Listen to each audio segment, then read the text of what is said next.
La tendance est en légère hausse à la mi-journée à la Bourse de Paris. Le débat sur l'inflation est toujours au centre de l'attention alors que le plan de relance de 1900 milliards de dollars laisse envisager à de nombreux investisseurs une hausse des prix due à un surplus massif de consommation. Des attentes inflationnistes qui font grimper les taux d'emprunt des États. Aux États-Unis, le rendement à 10 ans évolue aux alentours des 1,30% à la mi-journée. En Asie également, on constate que le rendement de l'emprunt souverain japonais à 10 ans grimpe aux alentours des 0,1%, un niveau qu'il n'avait pas atteint depuis novembre 2018. En France et en Allemagne, les rendements d'emprunt à 10 ans remontent également depuis quelques jours.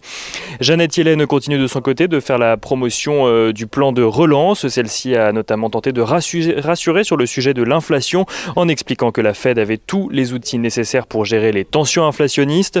Il n'en reste pas moins que ces fameuses tensions inflationnistes animent un débat sur les marchés entre ceux qui anticipent une correction alors que les marchés actions seraient temporairement délaissés au profit d'autres actifs si les rendements venaient à monter trop haut, tandis que de l'autre côté, on estime qu'une remontée des prix serait un facteur positif pour les actions car elle reflète un renforcement des anticipations de croissance des entreprises.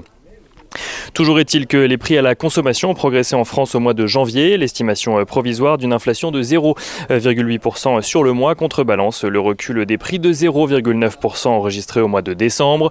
En France, toujours, l'activité dans le secteur privé s'est contractée en janvier avec un PMI composite qui passe de 47,7 points en janvier à 45,2 points en février. Une contraction donc de janvier à février. Dans le détail, le secteur manufacturier montre des signes assez clairs de reprise tandis que les services continuent de subir les impacts des mesures de restriction en lien avec la crise sanitaire.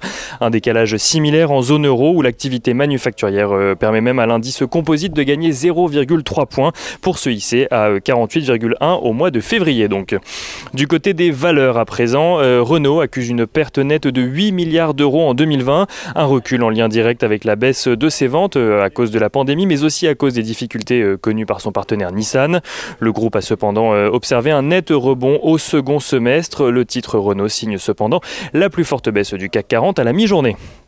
Hermès annonce de son côté une accélération de ses ventes au 4e trimestre, portée notamment par le continent asiatique, qui a permis de compenser les baisses enregistrées en Europe notamment. Le chiffre d'affaires du 4e trimestre progresse d'un peu plus de 15% pour Hermès. Le titre prend d'ailleurs la tête du CAC 40 à la mi-journée et a même dépassé brièvement ce matin la barre des 1000 euros.